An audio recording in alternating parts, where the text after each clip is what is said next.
श्री साईबाबा संस्थान विश्वस्त व्यवस्था शिर्डीच्या वतीने शुक्रवार दिनांक 12 एप्रिल ते दिनांक 15 एप्रिल 2019 या कालावधीत आयोजित केलेल्या श्री रामनवमी उत्सवामध्ये रुपये 4,16,00,000 इतकी देणगी साईबाबा संस्थानच्या दानपेटीत प्राप्त झाली असल्याची माहिती संस्थानचे प्रभारी मुख्य कार्यकारी अधिकारी रवींद्र ठाकरे यांनी पत्रकार परिषदेत दिली।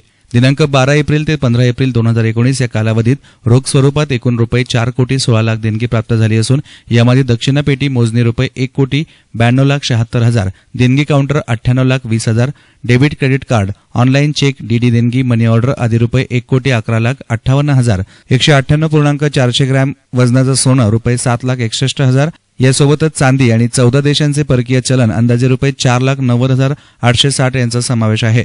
श्री रामनवमी उत्सवाच्या कालावधीत 1,80,670 साई भक्तांनी साई दर्शनाचा लाभ घेतलाय। यामध्ये टाइम बेस, जनसंपर्क कार्यालय आणि ऑनलाईन या सेवांचा समावेश असून ऑनलाईन आणि सशुल्क दर्शन आरती पासेसद्वारे 67,61,400 रुपये प्राप्त झाले। याचबरोबर उत्सव कालावधीमध्ये श्री साई प्रसादालयामध्ये सुमारे 1,94,527 साई भक्तांनी प्रसाद भोजनाचा लाभ घेतलाय, तर दर्शन रांगेमध्ये 1,95,400 साई भक्तांना मोफत बुंदी प्रसाद पाकिटांचं वाटप करण्यात आले। रामनवमीचा उत्सव हा दिनांक 12 एप्रिल 2019 ते 15 एप्रिल 2019 या कालावधीमध्ये साईबाबा संस्थान विश्वस्त शिर्डी येथे आयोजित करण्यात आलेला होता। अतिशय शांततापूर्ण आणि भक्तिमय वातावरणामध्ये हा सोहळा पार पडलेला आहे। यामध्ये एकूण जवळपास 2 लाख भाविकांनी इथं भेट दिलेली आहे। तसेच या कालावधीमध्ये एकूण 4,16,00,000 इतकी देणगी प्राप्त झालेली आहे।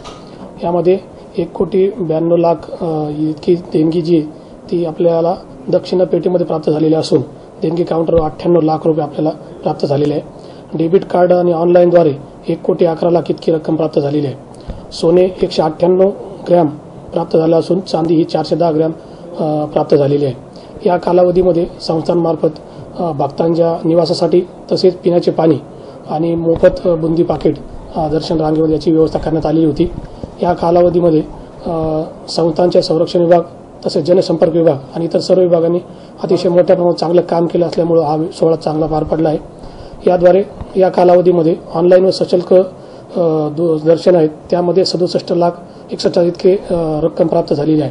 साई प्रसादालयामध्ये सुमारे 1,94,000 भाविकांनी प्रसादाचा लाभ घेतलेला आहे। दर्शन रांगेमध्ये 1,95,000 साई भक्तांना मोफत बुंदी चे लाडू यांचं वाटप करण्यात आलेलं आहे। या कालावधीत 2,16,000 इतके प्रसादरूपी लाडू पाकिटांची विक्री करण्यात आलेली आहे। साई प्रसाद निवासस्थान, साईबाबा भक्त निवासस्थान, द्वारावती भक्त निवासस्थान, साई आश्रम भक्त निवास व साई धर्मशाळा येथे 45,833 इतक्या साई भक्तांची निवासाची व्यवस्था करण्यात आली होती।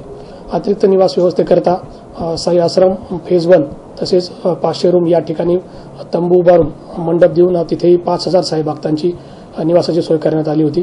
या कालावधीमध्ये जवळपास एकूण 56 पालख्यांची नोंद या कार्यालयाकडे झाली असून त्या सर्व लोकांनी इथं दर्शनाचा लाभ घेतला आहे। या सर्व कालावधीमध्ये हा कार्यक्रम व्यवस्थित पार पाडण्यासाठी शासनाचे सर्व विभाग, संस्थांचे सर्व विभाग यांनी अतिशय मोलाचं सहकार्य केलं, त्याबद्दल संस्थांच्या वतीने मी सर्वांचे आभार मानतो। साईबाबा संस्थांना भक्तांकडून जी देणगी दिली जाते त्या देणगीचा वापर विविध विकास कामाबरोबरच भक्तांना सोयी सुविधा उपलब्ध करून देण्यासाठी केला जातो। साई संस्थांमार्फत Saibaba super speciality hospital, Sainath hospital या ठिकाणी अतिशय नाममात्र दरामध्ये वैद्यकीय सुविधा उपलब्ध करून दिल्या जातात। तसेच भक्तांना दर्शनासाठी येताना निवासाची सोय व्हावी म्हणून आपण भक्त निवासाची इथे मोठ्या प्रमाणावर खोल्या आपण उपलब्ध करून दिलेल्या आहे। अतिशय नाममात्र शुल्कामध्ये त्यांना या सुविधेचा लाभ घेता येतो। तसेच संस्थांमार्फत ज्युनियर केजी पासून तर पदवीपर्यंत जे शिक्षण आहे त्याची सुद्धा सुरुवात इथं करण्यात आलेली आहे। नजीकच्या भविष्य काळामध्ये शैक्षणिक संकुलाचं बांधकाम पूर्ण होऊन येथे अतिशय दुसरे अभ्यासक्रम नवीन येथे सुरू करण्यात येणार आहेत। तसेच शासनाच्या विविध योजनांसाठी किंवा शासनाच्या विविध गरजांसाठी सुद्धा इथून आर्थिक मदत केली जाते। कॅमेरा पर्सन सुशील त्रिभुवन, S9 मीडिया, शिर्डी।